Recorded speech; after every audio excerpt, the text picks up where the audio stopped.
Unang-una, kumbinsido ako na si Go Huaping ay si Alice Go. Kumbinsido ako doon. Tatlong dahilan. Una, tingnan nyo lang yung picture ni Go Huaping. No? Yung similarities hindi natin matatanggal eh.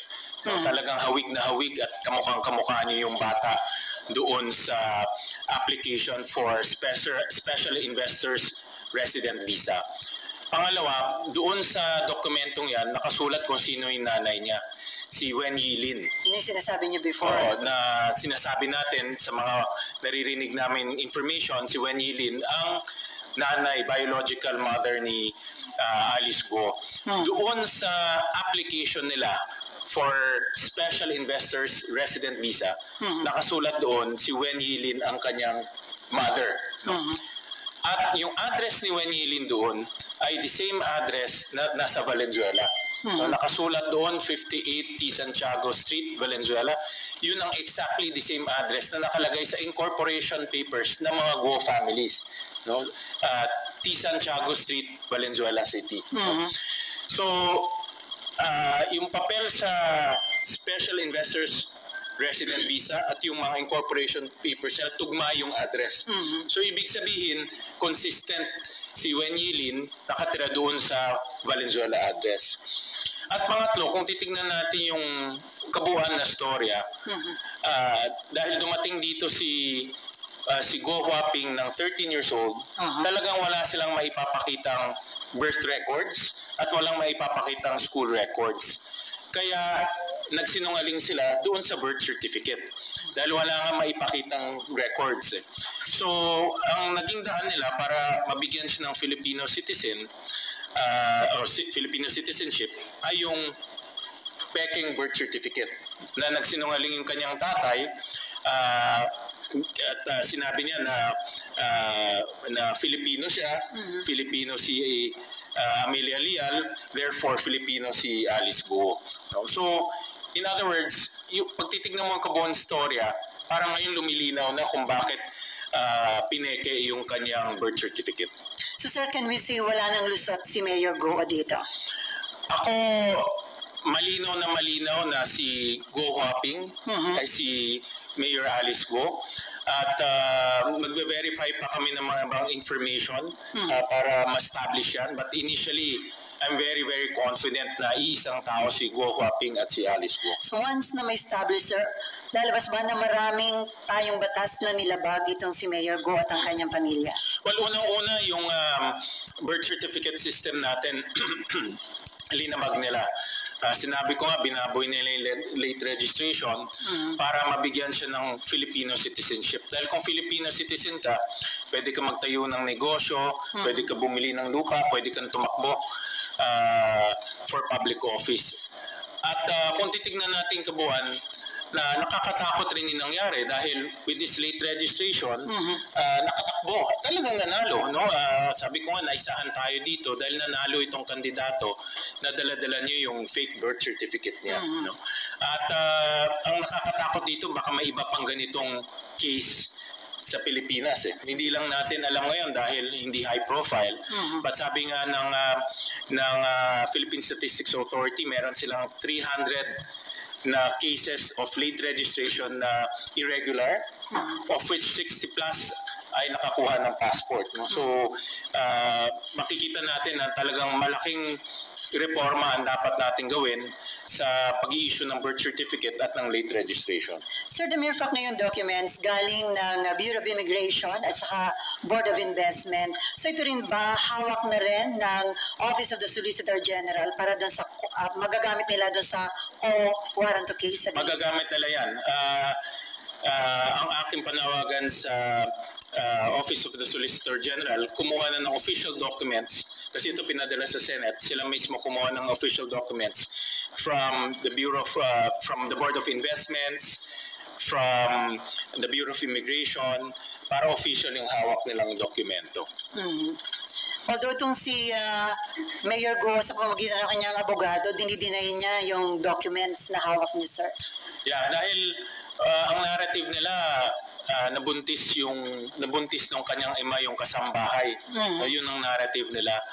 But if you look at the 4 late registration birth certificate, meron na 4 Kay Alice Go, kay Sheila Go, kay Simen Go, kay Wesley Go. Pare-pareho yung nanay, si Amelia Lial, in those 4 birth certificate, late registration birth certificate. So, ibig sabihin, 4 na beses na buntis yung kasambahay. No? So, by that alone, para magdududa ka, diba? Na 4 na beses nabuntis yung kasambahay nila at ipinganak 4 na yung magkakapatid na yon, no? Okay, Mav. And then si Beck. Sir, ano lang po yung nakikita ninyo na posibleng motibo why they went through all these lengths para makakuha po ng Filipino citizenship? Yung naturalization process natin medyo mabusisi, no? For obvious reason, gusto nating yung mga dayuhan na gusto maging Pilipino, gusto natin masigurado na may contribution sila sa ating bansa at magiging mabuting mamamayan sila ng ating bansa. So may proseso dyan, no? Judicial, administrative, and legislative. Kung matatandaan nyo dito sa Congress, marami tayong ini-sponsor na maging Filipino, no? Iba ay sports personalities, athletes, iba ay tumutulong i-promote yung bansa natin. So alam natin itong mga taong to ay magiging produktibong mamayan ng ating bansa. Tinignan rin namin yung lahat ng legislative naturalization process for the last ilang years? 20 years? Wala kami nakitang Go Hopping o wala rin kaming nakitang Alice Go. No? So hindi siya dumaan dito sa Kongreso. No? That's for sure. No? At nag-issue na ang PSA na walang naturalization papers si Alice Go. Nagbigay na sa amin ng certification doon. So, pinapacheck lang namin sa judicial kung merong naturalization process through the judicial route. But, yan kasi mahirap eh. Dapat patunayan mo na maganda yung ginagawa mo dito, patunayan mo na magiging mabuting mamamayan ka.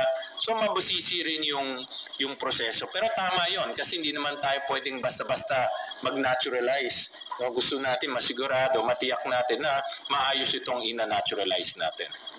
Pero obviously sir, napakarami pa ring loopholes kaya naglusutan, di ba? Actually, dapat tignan natin yung mas malaking larawan, the bigger picture na naaabuso talaga itong late registration natin. At ang nakakatakot dito, pwede silang bumili ng lupa.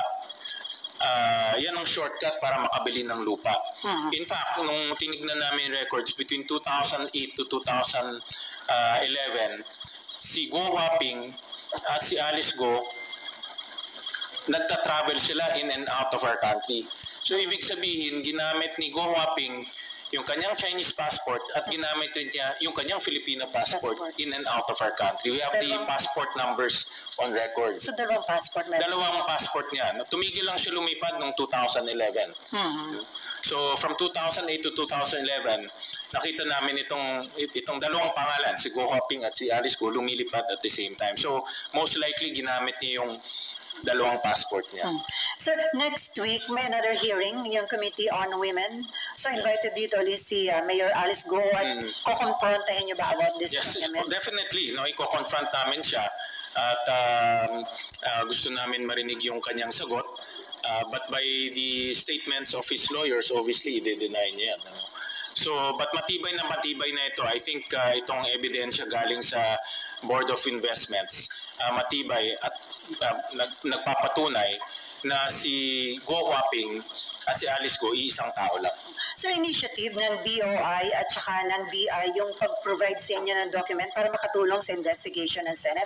Hindi. Nung binigay sa amin ng BI yung passport records ng kanyang ama, si Guo Jiangjong at si Wen Yili, nakita namin na yung visa nila is Special Investors Resident Visa.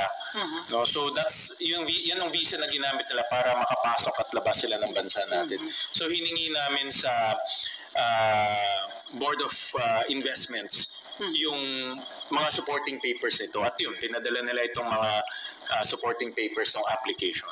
At yun na nakita ninyo. At yun na nakita. Actually, marami yun May mga iba pa siyang kapatid doon. Doon sa supporting papers. Okay, Marvin, then Vec nga pala. So sir, yung apat na magkakapatid, nandun po sila lahat sa dependents? Tatlo. Doon sa pinadala ng Board of Investments, ito yung ating personal na analysis. Si Wen Yi Lee, may tatlong anak, pero si Go Jiangjong may ibang kasama o ibang asawa. No? So dalawang groups ang pinadala. Yung group ni Go Jiangjong na may asawa at anak, at pinadala yung kay Lin Wenyi na may mga anak rin. No? So dalawang groups ang pinadala. No? So ang aking pag-aanalisa, si Go Jiangjong may asawa at si Wen Yi Lee ibang pamilya. O kinakasama niya o asawa niya. Hindi ko lang alam kung they are married or not. No? Pero definitely kinakasama niya yun. At sinabi rin naman sa mga press statements ni tawag ko na Guo Huaping. Ni Guo Huaping. Salit na Alice Go. Yung Guo Huaping na si Wen Yi Lee ay kinakasama ng kanyang ama. No? So inamin niya naman yun No? So parang nagtutugma yung story na yung kanyang ama may dalawang pamilya. That's my own personal analysis based on the records. Okay, Vec. Sir, ang sabi po ng abogado ni Mayor Go, hindi malayo naman yung itsura ng picture dun sa passport kay Mayor Alice. Anong masasabi niyo po dun? Well, para sa akin, hawig na hawig no? Hawig na hawig. And again, the next corroborating data, si Wen Yi Lin. No, doon sa data, si Wen Yi Lin yung nanay at ang dependent daughter, ang tawag ng BOI dependent daughter, ay si Guo Huaping. No? So that puts them together in that document. No? Yun yung magkasama in that document. And then you said, sir, na may malaking reforma na dapat gawin sa pag-issue ng documents. Ano po specifically yung dapat mabago? Well, yun ang dapat nating pag-aralan mabuti. No? Iniisip ko nga na dahil dapat talagang may accountability yung dalawang dapat may accountability. Una yung taong nagpanganak, no? The midwife, the hospital, even yung maghihilot, dapat siya mismo tumistigo personally na siya yung taong nagpanganak doon sa bata, no? Dahil hindi pwedeng blanco yun Yun yung direct evidence na siya yung tao na doon at nakita niya yung bata. Pangalawa, pagdating sa pag-hospital nangyari yan, dapat may accountability rin yung hospital na siya na mag-provide sa Register of Deeds na talagang pinanganak dito sa amin itong batang to. No? So nawala yung link na yun Kaya if you look at the late registration, yung hilot, walang may pangalan pero hindi natin alam kung nasaan. Doon naman sa other late registration nila, may midwife pero walang nakasulat kung ano yung license number, kung ano. So, hindi natin talagang alam kung sino yung taong nagpanganak doon sa bata. No? Butas yun hindi natin alam yun. Pero sir, bakit hindi tunay na birthday nila nilagay doon sa birth certificate na kinusahan? That's a very good question. Si Alice Go at this time is 34 years old, not 37. No? Based on sa birthday ni Guo Huaping. At noong 2000 nag-issue yung kanyang late registration 2005. At that time she was 19 years old. So hindi pa pwede. So pagbabawasan mo ng 3 years, yung 19 magiging 17 lang siya. Pero at that time bumibili na sila ng lupa, nag-incorporate na sila ng papers. So pag minor ka, hindi ka pwede bumili ng lupa, hindi ka rin pwede mag-incorporate ng mga corporation. So ang theory ko, again, personal analysis ko, pinatanda niya para si Alice Go pwedeng mag-incorporate ng mga corporation, pwede rin siya bumili ng lupa. Pero 3 years younger siya. Yeah. So yun ang aming analysis. Okay, Cecil. And then Daniel. So ibig sabihin, sir, hindi 37 years old si Go doon sa sinasabi natin? Hindi. She's only 34 kasi ang birthday niya is August 31, 1990. So additional perjury yun if ever. Tama ka And doon. then sir, may sinasabi yung lawyer niya, si Attorney David, na somehow may violation of the Privacy Act. Daw yung SALN niya at saka yung identity niya ay hindi dapat minimade public kasi sinasabit lang nila sa Senate. In aid of legislation lang dapat ang gamit. Lumilihis siya sa pinaka-topic eh. I think dinidivert nila yung attention. Hindi naman yung attention. Ang punto dito is yung kanyang peking birth certificate at dinoktor yung kanyang birth certificate. At idudugtong ko rin to sa Pogo. Siguro, sinasabi nila, marami kasi nagsasabi, Pogo, paano napunta tayo doon? Ito kasi naging daan para bumili ng lupa. No? So kung ikaw ay Pinoy, at nagamit mo yung late registration para maging Pinoy, pwede ka bumili ng lupa. Pag pwede kang bumili ng lupa, pwede ka na magtayo ng Pogo Hub, pwede ka na magtayo ng Pogo facilities, at pwede na rin pumasok sa iyo yung pera. No? So, ibig sabihin, dahil Pinoy ka, pwedeng i-remit sa iyo yung pera, ikaw na magpapatayo, ikaw na bibili ng lupa. So, importante itong angulo na ito kasi nga, ang nakikita kong parang direction is si Alice Go, ginawang Filipino para makabili ng lupa, para makatanggap ng pera, para maipatayo yung Pogo. So that's the connection that I'm looking at. So pag pinag-sum up natin at mapapatunayan na hindi talaga siya Pilipino, pwedeng i-forfeit ng government yung lahat ng property. Pwede mangyari yun. Magiging defective yung purchase niya. And last na po, sir, yun ba sa tingin mo, family lang nila Go yung nagpapaikot dito sa sistema natin? Or do you think China sponsored ito para ma-penetrate talaga yung inuunti-unti yung Pilipinas sa kunin? Hindi ko alam yung ganun na angulo, tsaka hindi ko masasabi with certainty. But right now, everything is possible dahil nga with this late registration, kahit sinong dayuhan, no? Ikaw pwede kang maging Hapon, pwede kang maging Koreano, pwede kang maging Nigerian, at dumaan ka dito sa late registration. No? At ang sinasabi ko nga, kung magiging automatic Pinoy ka through late registration, pwede kang bumili ng lupa. No? Yun ang medyo dapat natin tignan mabuti dahil pag bumili ka ng lupa, pwede ka na magpatayo kung anong gusto mong ipatayo. Okay, thank you. And then Danielle and then Marlon. Hi sir, ako po yung di new staff.